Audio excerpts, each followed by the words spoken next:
The Northern Forest Canoe Trail goes through New York, Vermont, and eventually goes up into northern Maine, going 750 miles. What is the trail like? Well, in today's episode, I talk about the first 150 miles in New York State. So stay tuned.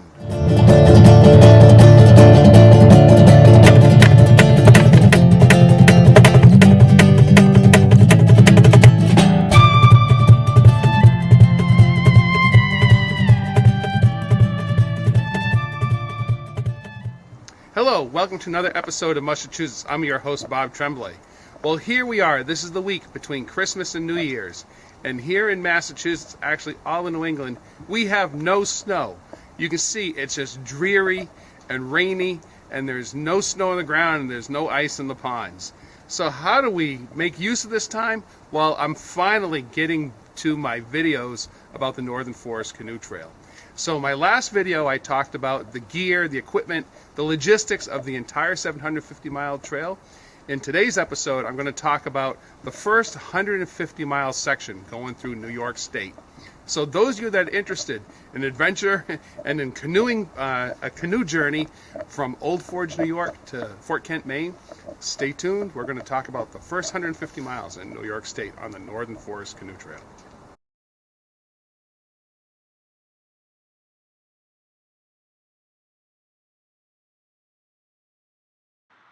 So this video is a follow-up to the previous video where I talked about the Northern Forest Canoe Trail as a whole and talked about my equipment and who went and some of the logistics of it.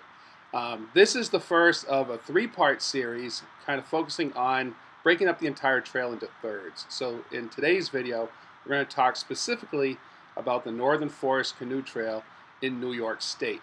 So this is the first 150 miles of the 750-mile long canoe trail.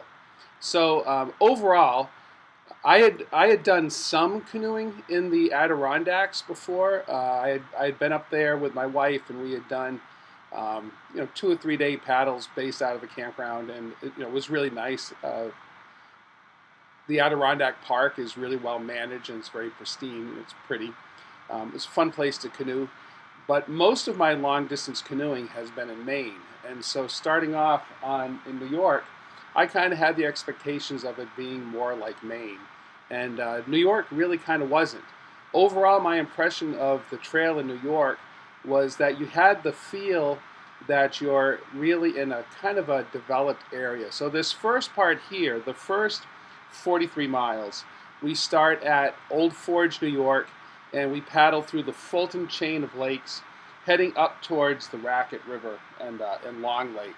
So this first 43 miles, you pass a lot of people's summer camps, and so you're seeing, you're on a nice waterway, but you are seeing people fishing with boat docks, and they have summer homes or maybe even long-term homes, but it really felt like you were passing through a vacation area is what this first 43 miles felt like to me. Now there are the portage trails where we needed the portage were extremely well marked. The campsites were well marked. There was a lot of signage. This is a really great section to start in, particularly if you don't have a lot of backcountry canoeing experience. It's very pretty. I'm not trying to suggest it's anything other than that, but this first 43-mile long section is not intimidating. There's a lot of easy outs for those for paddlers who aren't looking for a real hugely immersive remote wilderness experience. The portages are well marked. If you can't portage on a paved road, you can often portage on a boardwalk. Even the trails, the single track trails you have to portage on are rocky, but they're not really all that bad. All the portages are very well marked. So you don't need a whole lot of navigation and map reading experience to do this particular section. So that's my overall impression of the first 43 miles heading up towards Long Lake. And Long Lake to me is very pretty, but I have to admit I ended up calling it Too Long Lake.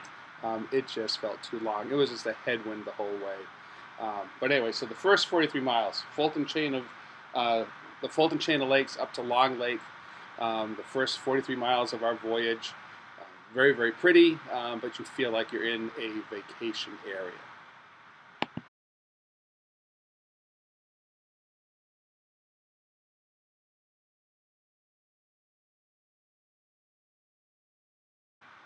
The next 43 miles go from Long Lake up to Saranac Lake.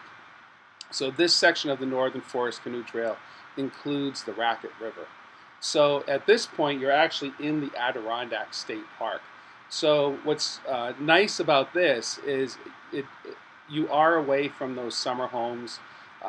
It doesn't feel like you're in someone's summer vacationing area, but it has a very park-like feel to it. So very great natural scenery. Definitely has more of a feeling that you're more remote, a little bit more of a feeling that you're committed. And so when you get to the northern end of Long Lake and then you start paddling onto the Racket, it has the character changes. And so it feels a little bit more committing. It feels a little more isolated. It feels a little more natural, but it does feel like a managed park. And so the signage is still very good. Navigation is still very easy. The portage trails are easy to make out and are easy to navigate. And so once you get through the Racket and you get onto Saranac Lake, you go through a series of locks. And so the locks are really interesting because the lake levels are different from one to the other. And so you have to pass through the locks. And we were there in, when were we there? We were there in June, and so when we got to the locks, we had to operate them ourselves, but the directions were very, very easy, and it's really kind of fascinating how the locks work. Normally during the height of the summer season, I think there's like a lock captain who runs those for the motorboats that are passing through. But for us, it was still very peaceful, pretty quiet, and we ran the locks ourselves. It was very easy. The directions were easy to follow. We did have one huge, very important portage around Racket Falls. Racket Falls, you can see, is not something that you would run a canoe down. You wouldn't even line a boat down. So the portage around that was a rocky forest trail, but it was pretty easy to manage. It was maybe a half of a mile long, not particularly brutal, and a really great put-in when you get to the end of the portage trail, and a great place to camp with a shelter. Anyway, once you get off the Racket River and you get onto Saranac Lake, it starts feeling more like, it reminds you of the Fulton chain of lakes, where again it feels, you pass a lot of summer homes, a lot of summer camps, and it feels like you're in a summer vacation setting. And then once you get to the northern end of Saranac Lake and you get to the town of Saranac and you start getting onto your next river, again the character changes markedly once you get to the town of Saranac.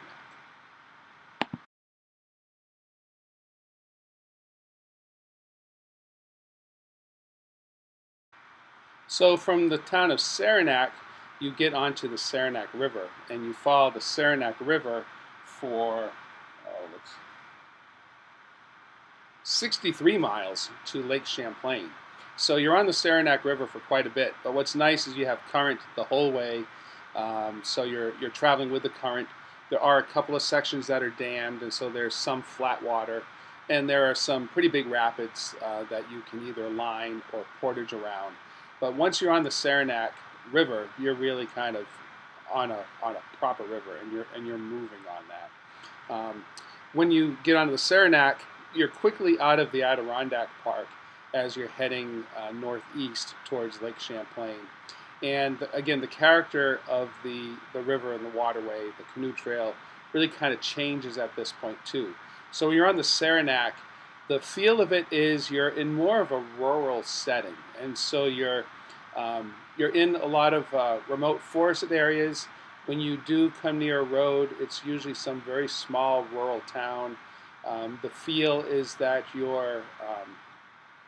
it doesn't feel like a park anymore. It doesn't feel overly managed. It does feel like you're really kind of more on your own, but you're not really particularly remote. And so this is another section for paddlers that are looking for something with all current, or 90% of it being downriver current, with some navigable rapids and some pretty manageable portages, and you really want to do 63 miles of paddling. I mean, that's pretty significant, down to Lake Champlain. This is a really great section. We enjoyed it.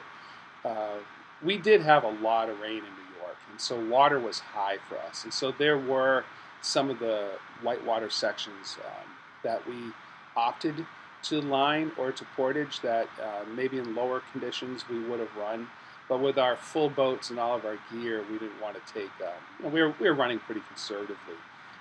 So if things got much more than heavy class 2 or up into class 3, we would definitely scout and either run it or portage it is what we often did.